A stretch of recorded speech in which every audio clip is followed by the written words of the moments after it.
Hello everyone, what I recommend to you today is a classic Green Gables that can light up the heart, and of Green Gables, which is the work of Lucy Maud Montgomery from Canada, which tells the story of a red-haired orphan who is mistakenly surrounded by Green Gables. After Marilla's adoption, he began to use his whimsy to reinvent everyday life in Prince Edward Island. He often gives fantastical names to very ordinary things and landscapes, such as glittering lakes, white joyful roads, and so on. So he uses beautiful fantasies to constantly break through the limits of physics. So he tells us that the real magic in the world is really how you look at life.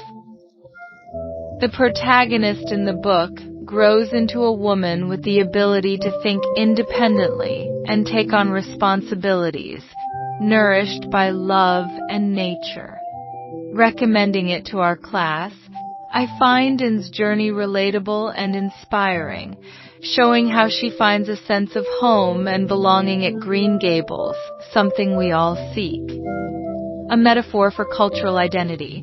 Where we may have struggled with identity to a greater or lesser extent, the protagonist leads us to think about how we can maintain our uniqueness and find a sense of belonging in the process. So when reality and ideals collide, do we choose to compromise or create new possibilities? Then the protagonist, Anne, will teach us how to reconstruct with optimism. Navigate the dilemmas with kindness to address any existing prejudices. Therefore, I think this novel is not only a good guide for the growth of students and adolescents, but also for how to deal with cultural conflicts in life in a foreign country later on. The reading index of this last English novel is 907, so it is actually of upper medium difficulty, so it is more suitable for our senior grades or learners with a certain level of English ability. So in the end, I hope you will add Anne of Green Gables to your reading list and then have a leap with the protagonist, Anne. Conversation.